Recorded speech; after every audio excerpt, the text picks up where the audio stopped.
ఏంటి సార్ ఈ రెండు సంఘటనలు ఎలా చూడాలి మనం? ఎందుకంటే అక్కడేమో అప్పలరాజు కేసు పెట్టారు, ఇక్కడ రమేష్ మీద ఎందుకు పెట్టరు అనేది కొన్ని మీడియా సంస్థలు కానివ్వండి, సోషల్ మీడియాలో కానీ విస్తృతంగా దాడులు చేస్తున్నారు. తండ్రి కూడా దాంట్లో కాన్స్పిరేటర్గా ఉండటం, వేరే వాడిని మార్చడం, ఇవన్నీ తండ్రి ప్రోద్బలంతో ఉండటం, ఇదంతా క్రైము. ఇది యాక్సిడెంట్. నేను క్రైమ్ని ఎట్లా ఇచ్చేస్తారు మీరు? రమేష్, లింగనేని రమేష్, ఆ కుర్రాడు ఈ సోషల్ మీడియా హ్యాండిల్స్ మీద పొరుగు నష్టం దావా వేయాలి. నిజంగా ఈ కుర్రాడు డ్రగ్స్ అటువంటివి ఉంటే 100% చట్ట ప్రకారం చర్యలు తీసుకోవాల్సిందే. ఎవరు దాన్ని సపోర్ట్ చేయాల్సి లేదు. వాళ్ళ పందులతో పోల్చడానికి కూడా వీలు లేదు. పందులు బాధపడతాయి. అశుద్ధం కంటే హీనమైనది ఏదో తిని బతికే బతుకులు. ఈ బతుకులన్నీ కూడా ఇంత నికృష్టమైన బతుకులు బతకూడదు.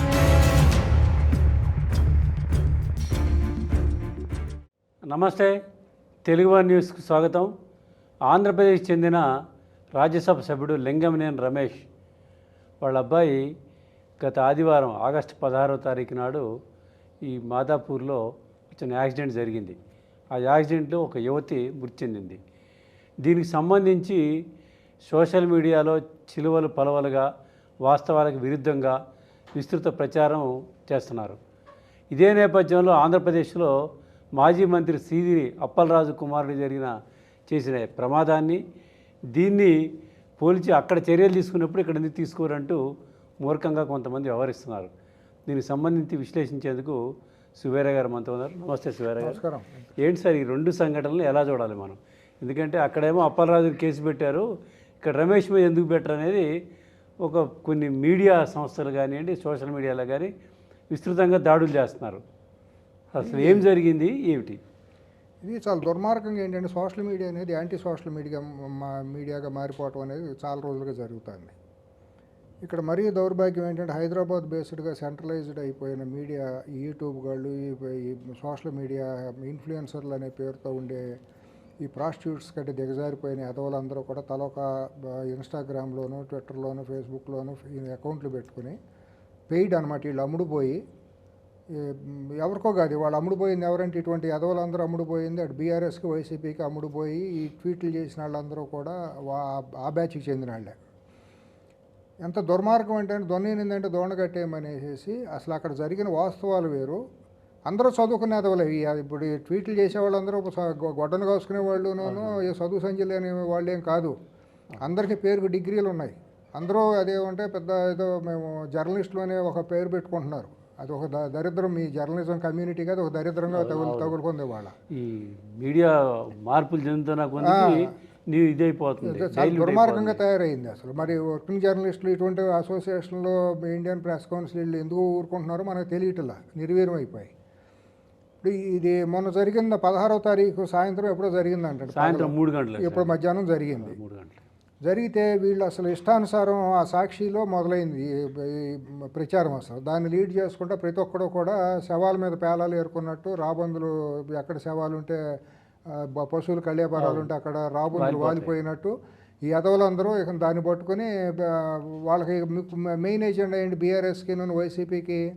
ఇక్కడ రేవంత్ రెడ్డి అని ఆయన అక్కడ చంద్రబాబు నాయుడు శిష్యుడిలాగా ఉండి ఇక్కడ అంతా చేస్తున్నాడు, మేలు చేస్తున్నాడు అనేది ఒక నేరేటివ్స్ తయారు చేసి బీఆర్ఎస్కు చెందిన వాళ్ళు, కేటీఆర్ ముఠా అందరూ కూడా ఇదో ప్రచారం చేస్తున్నారు సోషల్ మీడియాలో. ఇది చాలా గత 2 ఏళ్ళుగా చాలా తీవ్రంగా తయారైపోయింది. ఏది జరిగినా కూడా ఆంధ్ర వాళ్ళకి దోచి పెడుతున్నాడు, ఆంధ్ర వాళ్ళు తొత్తుగా ఉంటున్నాడని రేవంత్ రెడ్డి గారి క్యారెక్టర్ అసాసినేషన్ హేళన చేస్తా చేయడం మొదలైపోయింది. ఇప్పుడు అది 16వ తారీఖు 3ంటికి దురదృష్టవశాత్తు జరిగింది. ఇప్పుడు ఎవరో కూడా కావాలని ఒలుబలిసి ఎవరో కూడా వేగంగా వెళ్ళి కొట్టాలని కొట్టరు. ఏ పిల్లల్లో కూడా రోడ్డు దాటేటప్పుడు చచ్చిపోతామని తెలిసి ఎవరో చేయరు. అది యాక్సిడెంట్ అంటేనే అట్లా జరుగుతూ ఉంటుంది. ఇప్పుడు ఆ పిల్ల కూడా ఏంటి, అది ఆహారం తెచ్చుకోవడానికి రోడ్డు అవతలకి వెళ్ళి మళ్ళీ సేల్స్ గారులాగా రోడ్డు దాటుతుంది. ఆ రోడ్డు దాటినప్పుడు ఆ అమ్మాయి కూడా ఊహించి ఉండకపోవచ్చు, దాటిపోతాం కదా, దగ్గర దాటిపోతామని ఆదుర్దాలోనో తొందరలోనే వెళ్ళి ఉండొచ్చు. ఈ కుర్రాడు కూడా డ్రైవింగ్ చేస్తారు, చంపాలని ఎవరు ఇది చేస్తారు? ఎవరు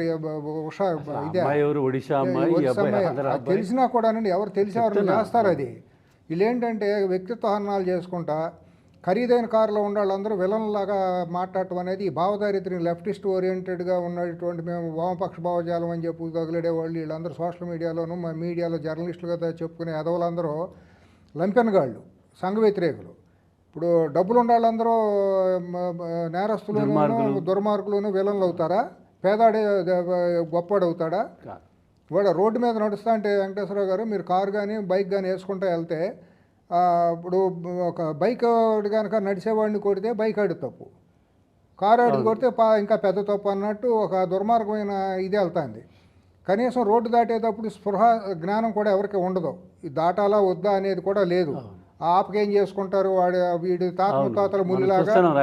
ఎంత హైదరాబాద్ అంటే విజయవాడ ఏంటి ఎక్కడైనా సరే చూడండి, అసలు కనీసం ఈ మనుషులకి జ్ఞానం ఉండాలి కదా. వీళ్ళ అమ్మమ్మోడు చూస్తా రోడ్డు అంటే రోడ్డు మీద వెళ్ళేటప్పుడు వేగంగా వెళ్తారు, 0లోను 10లోను ఎవరు వెళ్ళరు కదా. పెళ్లి ఊరేగింపుకి వెళ్ళినట్టు వెళ్తారు రోడ్డు మీద. రోడ్డు అన్న కార్ అయినా బైక్ అయినా రోడ్డు క్రాస్ జాగ్రత్తగా ఉండాలి. అక్కడ సిగ్నల్స్ ఉంటాయి, లేకపోతే సిగ్నల్ దాటి కనుక కొడితే క్రైము.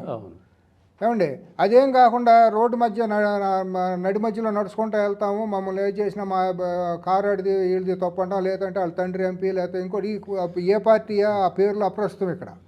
ఇక్కడ జరిగిన సంఘటన ఏంటి? ఇప్పుడు మీరు చెప్పిన దగ్గర ఆ పాయింట్లో అసలు అట్లా దాటొద్దని వాళ్ళు బ్యారికేడ్లు కూడా పెట్టారు కదా. ఇప్పుడు బ్యారికేడ్లు పశువులకు పెడతారు, మనుషులకు పెట్టరు కదా.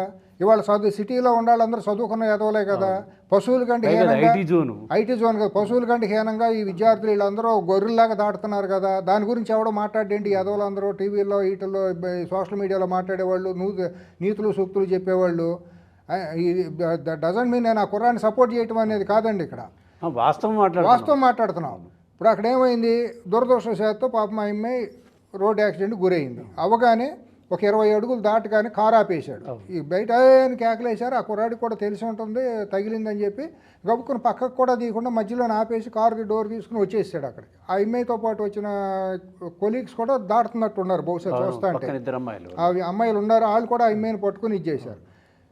ఇప్పుడు నిజంగా కుర్రాడి దగ్గర తప్పుంటే 10 మంది వచ్చి ఉతికారు రోడ్డు మీద. హైదరాబాద్లో మనం ఎన్ని చోట్ల లేదు. అందరూ చేశారని అంటే అక్కడ పొరపాటు ఇద్దరిది పొరపాటు అయి ఉండాలి. ఇద్దరిది అనుకోకుండా జరిగిన ఘటనే కానీ ఉంది కాబట్టి ఫీల్ అయ్యారు కదా. ఆ కుర్రాడు కూడా వచ్చి ఏం చేశాడు, తన కారులోనే ఆ పిల్లని ఎక్కించుకుని వెళ్ళి అపోలో హాస్పిటల్లో చేర్చి తన వివరాలు చెప్పి తనే పోలీస్ స్టేషన్కి ఫోన్ చేసి పోలీస్ స్టేషన్కి వెళ్ళి కారు అక్కడ హ్యాండ్ ఓవర్ చేసి తర్వాత అతనికి అక్కడ మాదాపూర్ పోలీసులు అతని మీద ఈ బ్రీత్ అనలైజర్ టెస్ట్ చేశారు.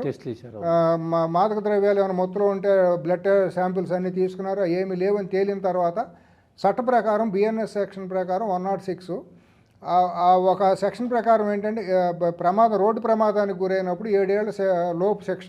దానికి నోటీస్ ఇచ్చి పంపించడం ప్రాథమిక విచారణ చేసి అది హిట్ అండ్ రన్ అయిపోయి కొట్టేసి దాటికెళ్ళిపోయి కనిపించకుండా కొట్టి వెళ్ళిపోయిన తర్వాత ఐడెంటిఫికేషన్ జరిగితే ఉద్దేశపూర్వకంగా కానీ యాక్సిడెంట్ అయినాక పారిపోతే దానికి వేరే సెక్షన్ ప్రకారం 10 సంవత్సరాలు జైలు శిక్ష. దానికి బెయిల్ ఉండదు, అరెస్ట్ చేయాల్సిందే. ఇక్కడ కుర్రాడు ఏం పారిపోలా, అక్కడే ఉన్నారు. పాపని తీసుకుని వెళ్ళి హాస్పిటల్లో చేర్చాడు. దాని బాధ్యత దాన్ని నిర్వర్తించాడు. ఒకవేళ మీరు అన్నట్టు మీడియాలో ఏం ట్రయల్ నడిచింది, మాదక ద్రవ్యాల్లో ఉన్నాడని, మందు కొట్టాడని, మద్యం మొత్తులో ఉన్నాడని, డ్రగ్స్కి ఇది ఇష్టానుసారం క్యారెక్టర్ అసాసినేషన్ చేయటం. తండ్రి ఫోన్ తీసుకొచ్చేసి సాక్షిలో ఒక వార్త రాశారు. ఏమని, అసలు తప్పించడానికి అబ్బాయిని తప్పించడానికి వేరే డ్రైవర్ని తీసుకొచ్చి పెట్టారు. ఎంత దుర్మార్గం. ఒక సీనియర్ ఐపీఎస్ అధికారి ఒప్పుకోలేదు. ఇవన్నీ రాసుకొచ్చారు. ఎంత దుర్మార్గం అండి. అక్కడ విజువల్స్ ఉండే కదా, ఎవడన్నా ట్రై చేస్తారు. అది ఇదే సీదిరి అప్పలరాజు కొడుకు చేస్తేనేమో ఆ తండ్రి కొడుకు వాళ్ళు అశుద్ధం తినే నోటు.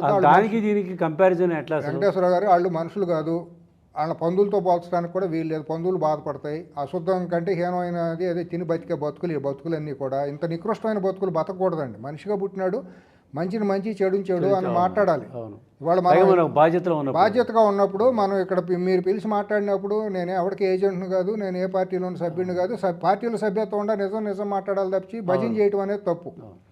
ఇవాళ అక్కడ జరిగింది ఇన్ని నీతులు మాట్లాడుకుంటున్నాం కదా, అక్కడ జరిగినట్టు ఎందుకు మాట్లాడలేదు? జర్నలిస్టులు అని చెప్పుకునేవాళ్ళు, లెఫ్టిస్టు, మేము మేధావులు అని చెప్పుకునేవాళ్ళు ఖరీదైన కారులో ఉండడాల్లో విలన్గా ఎట్లా ప్రొజెక్ట్ చేస్తారు? అంటే ఆ పాపం అమాయకురాలు బిడ్డ ప్రాణం తీశారంటే ఎవరు తీశారు? ఏమైనా కావాలని కత్తితో పొడిచాడా? కాదు, లేకపోతే పోయి గుద్దలేదు కదా. ఇంకా కావాలని ఒళ్ళు మాత్రంతో వెళ్ళి గుద్దాడా? కాదు కదా. మీరందరూ ఏంటి ఒక అసూయ ద్వేషంతో మీ లెన్సుల్లో చూసుకుంటే, వామపక్ష భావజాలం అనే లెన్సుల్లో చూసుకుంటే తెల్లబట్టలు వేసుకున్నాడల్లా వర్గశత్రువు, డబ్బు ఉన్నాడల్లా వర్గశత్రువు, పేదాడంటే అమాయకుడు అన్నట్టు. పేదాడు అమాయకుడు ఎట్లా అవుతాడండి? పేదాడు అందరూ అమాయకులా? అందరూ అమాయకులు గారు, అందరూ తెలివిగల వాళ్ళు కాదు కదా. ఇవాళ పేదాడనే మీరు ప్రొజెక్షన్ చేసుకుంటే ఇచ్చే సర్టిఫికెట్లతో రోడ్డు మీద అడ్డంగా నడుచుకుంటూ వెళ్తారు, అసలు ఏమీ లెక్కపత్రం లేకుండా. ఆరులను కొట్టినా పట్టించుకోరు. రోడ్డు పక్కన ఎటు నడవాలో తెలియదు. వాళ్ళు చదువు లేదని చెప్పి ఫుట్పాత్ల మీద బళ్ళు పెట్టుకుని ఆక్రమించేసుకుని టీ బళ్ళు పెట్టే వాళ్ళందరూ కూడా పేదలే మరి. మరి వాళ్ళందరూ ఏం సంఘ విద్రోహ పనులు కదా ఇవన్నీ.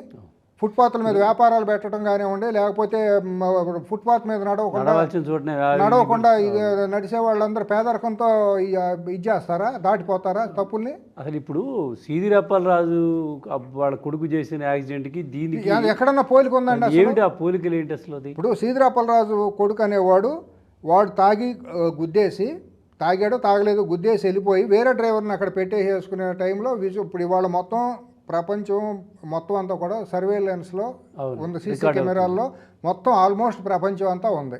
ఇవాళ మనం ఏది మాట్లాడుకున్నా మన ఫోన్ చెబుతుంది మనం ఎక్కడ ఉన్నాం, ఎక్కడ కలిసాం, ఏం మాట్లాడాం అనేది. గూగుల్ డేటాతో మొత్తం అంతా వస్తుంది. అడుగు బయట పెట్టామంటే మన మీద నిఘా నేత్రం అనేది ఫోన్ జేబులో ఉంటే మీరు వాళ్ళ దీంట్లో ఉన్నట్టే. అది కాకుండా ఇవాళ మొత్తం 360 డిగ్రీస్లో సిటీ నగరాలన్నీ కూడా కవర్ అయిపోతాయి.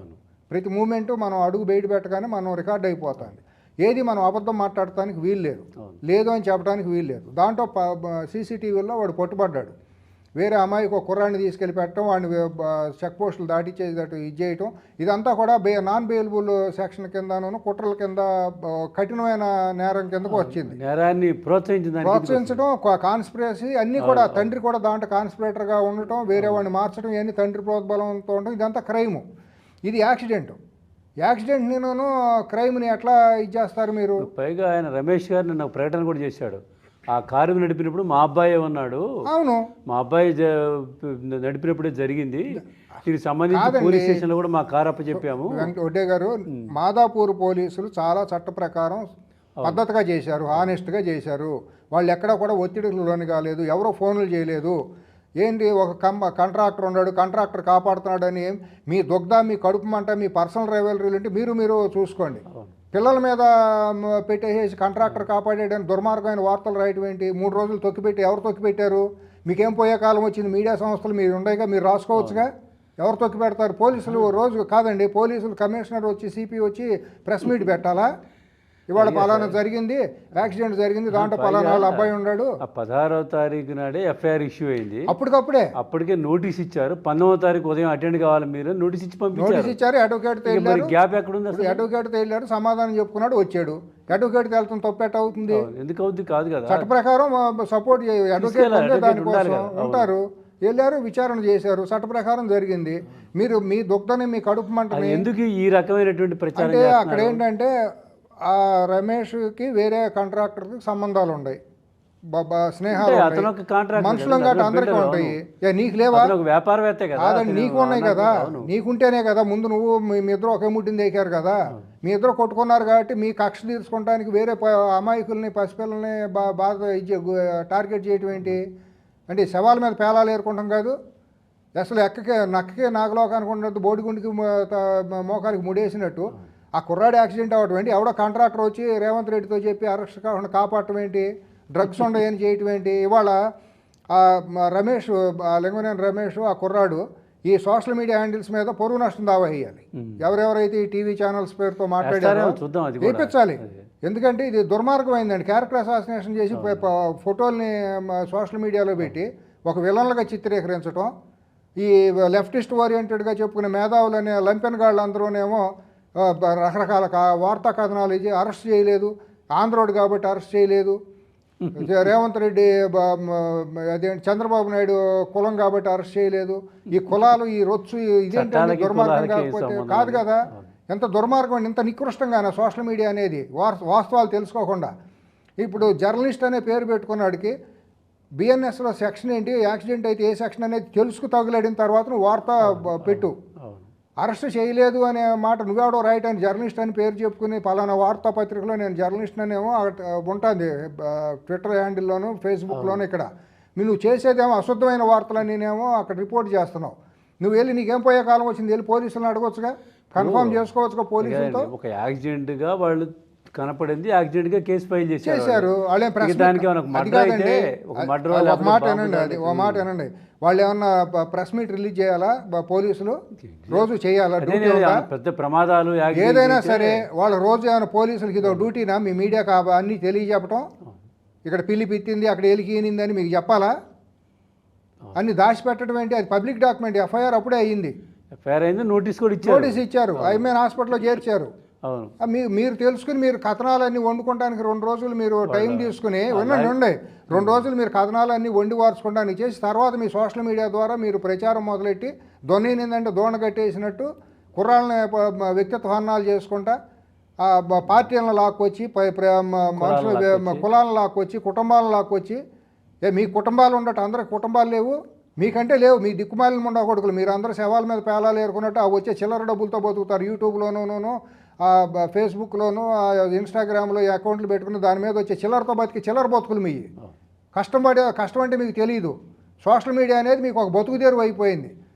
మీకంటే రెడ్ లైట్ ఏరియాలో ఉండే ప్రాస్టిట్యూట్స్ చాలా పవిత్రులు. మీ డబ్బు ఇటువంటి చిల్లర డబ్బులతో బతికే ఎదవల కంటే కూడా ఇంతగా దిగజారాల పార్టీలకు అమ్ముడుపోయి ఇటువంటి వ్యక్తిత్వాలు చేయాలా? అవతల వాళ్ళకు ఆ పిల్లాడి వయసు అంతా 21 సంవత్సరాలు. ఇది ఎవరైనా ఈ కుర్రాడు ఏ కుర్రాడు కాదండి, తప్పని ఒప్పుని ఒళ్ళు బలిసి చేసినప్పుడు రాత్రిపూట రేసులు చేస్తున్నారు. అవును, రోడ్ల మీద, హైవే మీద పెద్ద పెద్ద కారులతో.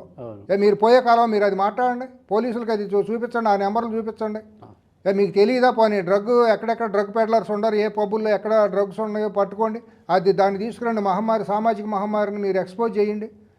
నిజంగా ఈ కుర్రాడు డ్రగ్స్ అటువంటివి ఉంటే 100% చట్ట ప్రకారం చర్యలు తీసుకోవాల్సిందే, ఎవరు దాన్ని సపోర్ట్ చేయాల్సింది లేదు. అదేమంటే అమాయకులు పేదాళ్ళని ఒక కవర్ తీసుకుంటాం, ఇది సోషల్ సపోర్ట్ కోసం. అంటే పేదవాడి తరఫున మాట్లాడిన ప్రతి ఒక్కడు కందుకూరు వీరేశలింగం లాగా అయిపోతామనే ఇది అనమాట. పేదరికం డబ్బు ఉండమే, గొప్పతనం ఏముంటుంది?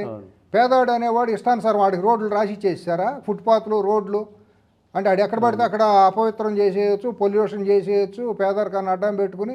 అప్పుడేమి మీరు సమాజము నీతులు అవన్నీ మీకు పనికిరావు. ఇటువంటి కాదు కదా. అక్కడ చేసిందేమో ఇప్పుడు ఆ పాప అండి, నేను చూశాను, ఆ పాపను చూస్తే చక్కగా కుందన బొమ్మలాగా ఉందండి. అమ్మాయి వయసు కూడా 26 సంవత్సరాలు కుందన బొమ్మలాగా ఉందండి. పాపం ఏ తల్లిదండ్రులు కనపెట్టావు కానీ ఒరిస్సా అంట అమ్మాయిది. పాపం అమ్మాయిని చూడగానే అయ్యో పాపం అని ఎవరికైనా ఇది అనిపిస్తుంది. బతుకుదేరుకు వచ్చింది పాపం, కర్మగాలింది, దురదృష్టశాత్తు అట్ట అయిపోయింది. ఇప్పుడు కుర్రాడు కావాలని కొట్టింది కాదు, ఇదేమి చేసింది కాదు కదా. జనరల్గా ఒకటి అబ్జర్వ్ చేయండి సూర్య గారు, మీరు ఎక్కడన్నా చిన్న యాక్సిడెంట్ జరిగితే రాంగ్ రూట్లో వచ్చి తగిలిచ్చినా ఇదని చేసినా ఎమ్మటి పట్టుకొని కొడతారు, జనం కొడతారు. ఆ అబ్బాయి కారు ఆపి దిగి వచ్చిన తర్వాత ఆ అబ్బాయి కారులో ఎక్కించుకొని తీసుకెళ్ళి చూసింది మనకు విజువల్స్ ఉన్నాయి. నేను మీ దగ్గరికి వచ్చేటప్పుడు ఒకడు ఫోన్ మాట్లాడుతూ రోడ్డుకి నడి మధ్యలో నిలబడి మాట్లాడుతున్నాడు. నేను హార్న్ వేసా, మరి నా స్పృహలో లేడు అసలు. హార్న్ ఉయ్యని కొట్టా, పక్కన ఇటువంటి మనుషులు ఓయ్ అన్నారు. అప్పుడు కూడా ఆడు పట్టించుకోవట్లేదు. అటు తిరిగి తీసి ఈ సెల్ ఫోన్ల గోల్ ఇది ఒకటి తిరిగి అట్లా చూసి నా ఇంకా కేర్లెస్గా ఏంటి నువ్వేంటి బొత్తులు నాకు కారు హార్న్ కొడతావు, నా ఇష్టం, నా రోడ్డు అన్నట్టు నిలబడ్డాడు. అవునవును, సంస్కృతి బాగా ఉంది. మరి ఆడు పేదాడే, నేను చూసినప్పుడు సామాన్యుడే. మరి అది సంఘ విద్రోహం కాదా? మరి అవన్నీ చేయడానికి సామాన్యుడు లేదు, పెద్దోడు లేడు. ఆ 2వ సెక్షన్లో ఉంటారు ఇటువంటి. ఈ సోషల్ మీడియాని హ్యాండిల్స్ పెట్టుకుని ఇన్ఫ్లుయెన్సర్ల పేరుతో అశుద్ధాన్ని సమాజం మీద రుద్దేయటం, అసత్యాలను ప్రచారం చేయటం. ఈ సోషల్ మీడియా కానివ్వండి, మీడియా కానివ్వండి, ఇతర సెక్షన్లు కానివ్వండి, చేస్తున్నటువంటి ఒత్తిడిని, ప్రెజర్ని, వీటన్నిటిని ఏది పట్టించుకోకుండా పోలీసులు తమ పద్ధతిలో, తమ సూత్ర ప్రకారం చాలా నిష్పక్షపాతంగా, చాలా హానెస్ట్గా చేస్తున్నారు. తక్షణం చేశారు వాళ్ళు ఎక్కడ లేట్ కూడా చేయలే. ఆ కుర్రాడు కూడా పోలీసులకు ఇన్ఫార్మ్ చేశాడు, ట్రాఫిక్ వాళ్ళు అక్కడికి వచ్చేసారు. విజువల్స్ కనపడుతుంది, అన్నీ ఉన్నాయి. అవును, ఇవాళ కొత్త కథనాలన్నీ, వార్తా కథనాలు వండి వార్చడం, వీటిని ఏదో దారి తెప్పించి ఒక వర్గం మీద, ఒక సెక్షన్ మీద, కొందరి మీద దాడి చేయాలని వాళ్ళ వ్యక్తిగత ప్రయోజనాలు తీసుకోవడం అనేది దీన్ని ఎవరు సహించలేనటువంటి విషయం, ఆమోదించలేని విషయం. ఈ కేసు విషయంలో పోలీసులు సరైన పద్ధతిలో విచారణ జరిపి అందరికీ న్యాయం చేయాలని కోరుకుందాం.